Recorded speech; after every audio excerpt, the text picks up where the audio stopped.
So this is the self-development with tactics. Book.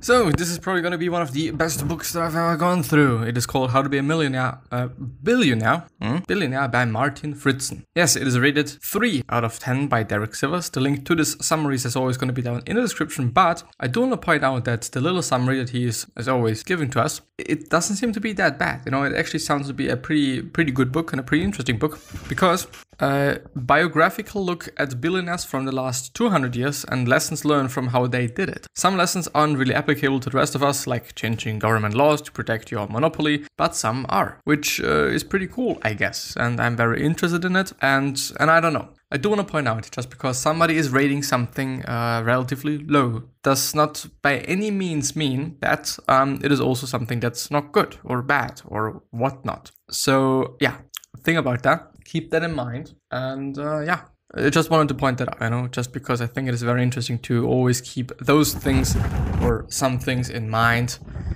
Yeah, just because. My notes. The less informed parties who wind up on a short end are not the ones who subsequently write autobiographies recounting their ascent to billionaire status. The one objective that ties them all together: overcome the levelers. You must vanquish the mighty economic and social forces that conspire against your rise to massive wealth. I do, by the way, just actually kind of believe in that. Even though it sounds very direct, and in this sense, it is not good when things are direct, because they very, very easily come across as something, you know, rather strange and rather not very good. But I would actually say so. Yeah. The levelers against which you must struggle are the menace of competition and the obstacle of social conventions. If you succumb to them, you will never rise above a comparatively modest level of wealth. If you really want to have that, of course. And I've been talking to a great friend of mine, shout out to you, about wealth and stuff like that. And, you know, there is an amount of money that is just really nice to have, just because you're able to really live a good life. But it is not about being a millionaire. It is not about being a billionaire. This is just not the point. Quite. You know, unless you really want to have that. Entrepreneurs trapped in this system may prosper through general growth in the economy, but they will not become fabulously wealthy. To pull out of the pack, they must earn much higher profits than the economy as a whole, profits than the economy as a whole is generating. In short, if you hope to become a billionaire, you must overcome the scourge of competition one way or the other, or another. Lawful sources of pricing power: brand identity, patent protection, dominant market share, and sustainable cost advantage. In Walton's case, I think they're referring to Sam Walton, the founder of Walmart. The key to obtaining lower costs was a willingness to violate the retailing industry norm of cordial relations with vendors. Walmart deviated even further from convention when it tried to go around manufacturers' representatives to deal directly with manufacturers. Yeah, I think this is, you know, all of these things are quite interesting. I don't necessarily want to say important, but quite interesting. But yeah, of course, I mean, there's often just some things that are very industry norm things, and you know, this is just what you do if you're working in a certain industry. You know, this is how we have always done it and stuff like that. And this is often something that we should change, you know, just because it is impractical, just because it is inefficient, and just because maybe as well it is merely costing us just quite a lot of money. Do not waste energy on the leveling tones of later-day socialists who consider it a crime to get rich. Ignore as well the envious types who call you greedy. I mean, there's gonna be all sorts of people, you know, all sorts of people that are not really wishing you to be very wealthy. New ideas have given birth to many immense fortunes, but the original thinkers have not generally been the ones who made the fortunes. A more debatable strategy is to learn how to make money from ideas and then be prepared to capitalize on an original notion dreamed up by someone who is more skilled at that sort of thing. Even if it sounds very like just asshole-ish, you know, if I can say that, I would say so. Sam Walton, founder of Walmart, prided himself on having appropriated nearly all of his good ideas from his competitors, more than any of the other retailing magnates. Yes, I think it's magnets. However, Walton thoroughly understood how to turn ideas into dollars. Indeed, and this is not something that we all are able to do. You will not reach even the $100 million level without a clear focus and single-minded commitment. I mean, there's a lot of time that goes into that, and this is something that we all have to know and we all have to also expect. I know this is something that you have to keep in mind. It is something that you have to know is gonna come. The best odds of becoming a billionaire, in summary, exist in industries that ride the key trends of economic development. This suggests that in newly industrializing countries, great opportunities may remain in infrastructure and basic industries. In the world's most developed economies, however, the cream of tomorrow's billionaires probably will emerge from communications, services, and technology. And I would fucking sign that. It is just totally the case. It always depends on where you're living, and it always depends on how developed this certain area is. Because if there is a need for something, this is going to grow potentially in the future. So yeah. The entrepreneur who pulls away from the pack in a young industry has a genuine shot at $1 billion net worth. Who pulls away from the pack in a young industry? Well, yeah, this is actually well said.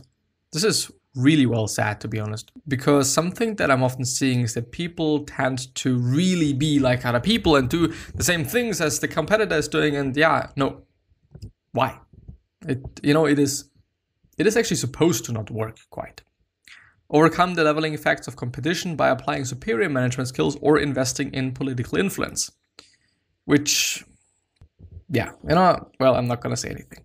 Take extraordinary risks. So there's a few points there. Do business in a new way.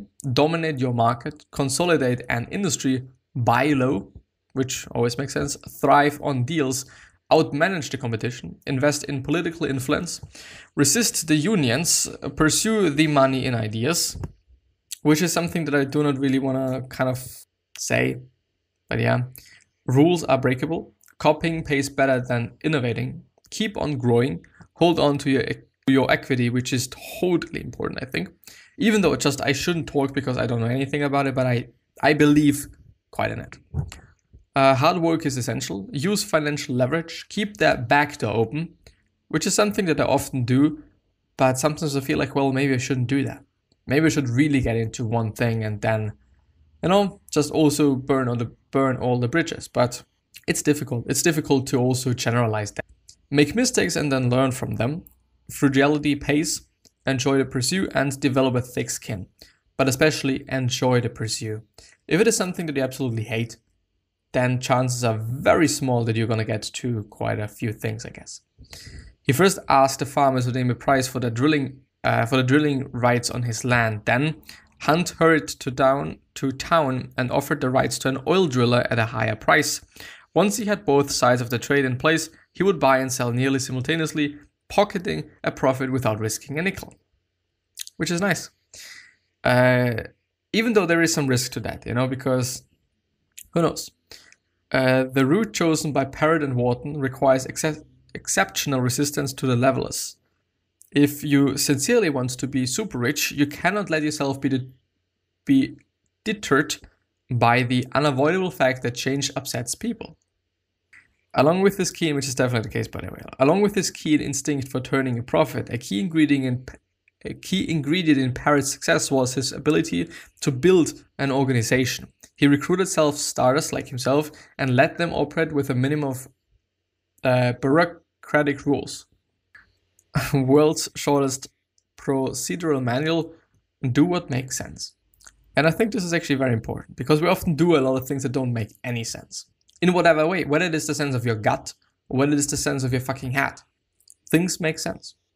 Adopting the motto, whatever it takes, they put in excruciatingly long hours on projects that sometimes kept them away from home for months at a time. His methods represent a veritable checklist of the techniques that can be culled from studying the careers of the most successful moneymakers. In most cases, he carried the concept far beyond limits that ordinary mortals would find reasonable. And I would also sign that. You kind of indeed have to be a bit crazy, and have to overdo things quite. Really. When it comes to building a great physique, when it comes to just really a lot of things, you quite have to overdo it. What sets us apart, one said in explaining Walmart's success, is that we train people to be merchants. We let them see all the numbers so they know exactly how they're doing within the store and within the company. They know their cost, their markup, their overhead, and their profit. Success is more likely to occur to people who find intrinsic satisfaction in the accumulation of wealth as opposed to the possession of wealth. Yes, totally the case. Totally the motherfucking case. Dominate your market, do business in a new way, take monumental risks, consolidate an industry, thrive on Dell's key principles, or Deal's key, Deal's key, K-E-S-K-E-Y. Pursue the money in ideas, develop with thick-skin, rules are breakable, copying pays better than innovating, keep on growing, hold on to your equity, and hard work is essential. Once again, the same points. I don't know why, but they are just there, and I'm not gonna be unhappy about that. I'm not gonna be unhappy about it.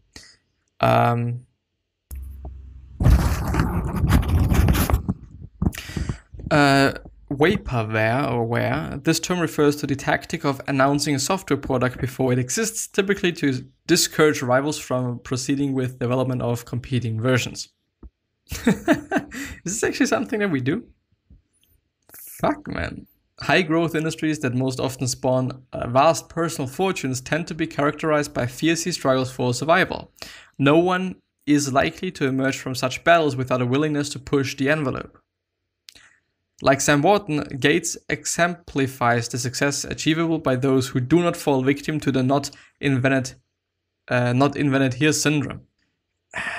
Just copying from Apple and vice versa and stuff. And, we know the thing. And I often actually feel like, well, in the first place, I often feel like, well, why don't they think about something on their own? Why? But yeah, but in the end, there's trends. And there's just some things that work very well. And why, if there's no patent or if there's no way or no reason for me to copy it, why shouldn't I? It's working well, it's good, it's great, it's okay, I can. Why shouldn't I?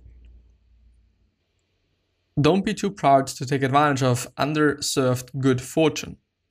Operated within the services category, favoring rental businesses that generate recurring revenues. Operated within the service category, favoring rental businesses that generate recurring revenues. Oh, if I rent something, he explains, basically I'm selling the same thing over and over again. And yes, totally, renting is a fucking cool thing for the person that is renting it, so making money out of it. Yeah, I like it.